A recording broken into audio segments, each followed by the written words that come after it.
Aeroplane எல்லாம் பார்த்துருந்தீங்கன்னா white colour தான் மேக்ஸிமம் இருக்கும்.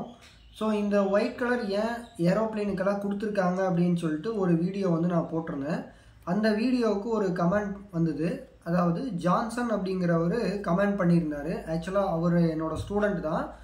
ஜான்சன் என்ன கேட்டிருந்தாரு அப்படின்னா, மிலிட்ரி வெஹிக்கிள்ஸ் எல்லாம் ஏன் இந்த மாதிரி ஒயிட் கலர் கொடுக்கறதில்ல, அப்படி கொடுத்தோம்னா அந்த மிலிட்ரி ஏர்கிராஃப்ட்ஸுக்கெல்லாம் நமக்கு வந்து ஃபியூயல் எஃபிஷியன்சி அதிகமாகும்ல அப்படின்னு சொல்லிட்டு கேட்டிருந்தாரு.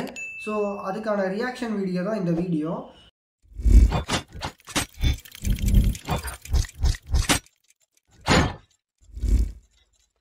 ஸோ இந்த மிலிட்ரி ஏர்கிராஃப்ட்ஸு இல்லைன்னா பொதுவாக மிலிட்ரி வெஹிக்கிள்ஸ்னாலே வந்து இந்த மாதிரி கிரே கலர் மாதிரி தான் கொடுக்குறாங்க. எல்லா மிலிட்ரிலையும் நீங்கள் பார்த்துருப்பீங்க.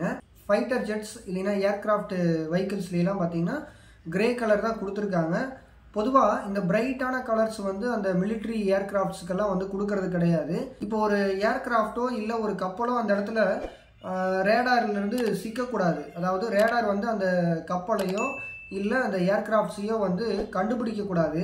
ஸோ அதனால பார்த்தீங்க அப்படின்னா இந்த ஏர்கிராஃப்ட்ஸில் என்ன பண்ணுறாங்க அப்படின்னா அந்த ரேடியோ வேவ்ஸை அப்சர்வ் பண்ணி அதை ஹீட் எனர்ஜியாக மாற்றுற மாதிரியான ஒரு மெக்கானிசம் அந்த இடத்துல இருக்குது.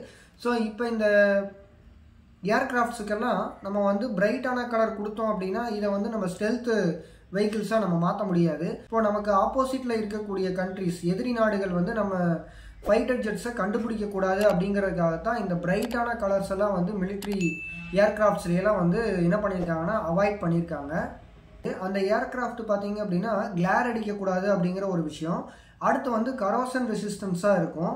ஸோ இப்போ எந்த ஒரு என்விரான்மெண்ட்டாக இருந்தாலும் அந்த ஃபைட்டர் ஜெட்ஸ் எல்லாம் பார்த்தீங்கன்னா ஈஸியாக பிளண்ட் ஆகிக்கணும், அதாவது அந்த என்விரான்மெண்ட்டுக்கு தகுந்த மாதிரி மாறிக்கணும் அப்படிங்கிறதுக்காக இந்த ஃபைட்டர் ஜெட்ஸ் விமானங்கள் எல்லாத்துலேயும் என்ன பண்ணுறாங்க அப்படின்னா இந்த பிரைட் கலர்ஸ் எல்லாம் வந்து கொடுக்க மாட்டேங்கிறாங்க. ஸோ கிரே கலர் வந்து அந்த இடத்துல கொடுத்துருக்காங்க. ஸோ ஃபைட்டர் ஜெட்ஸ் எல்லாம் வந்து நமக்கு ஏன் பிரைட்டான கலர் இல்லைன்னா ஒயிட் கலர் வந்து கொடுக்கறது இல்லை அப்படின்னு பார்த்தீங்கன்னா ஸ்டெல்த்தாக இருக்கணும். அதாவது எதிரி நாடு வந்து ரேடாரை சென்ட் பண்ணாங்கன்னா அதில் வந்து சிக்கக்கூடாது. அடுத்து பார்த்தீங்கன்னா கரோஷன் ரெசிஸ்டன்ஸாக இருக்கணும், கிளேர் அடிக்கக்கூடாது, எந்த என்விரான்மெண்ட்டாலும் ஈஸியாக வந்து அது சேஞ்ச் ஆகிக்கணும். ஸோ இதன் காரணமாக தான் நமக்கு வந்து இந்த ஃபைட்டர் ஜெட்ஸ் எல்லாமே வந்து பிரைட் கலர் கொடுக்காம நமக்கு வந்து கிரே கலர் மாதிரியான டல்லான கலர்களை வந்து கொடுக்குறாங்க.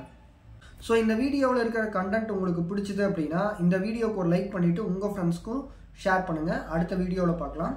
பாய்.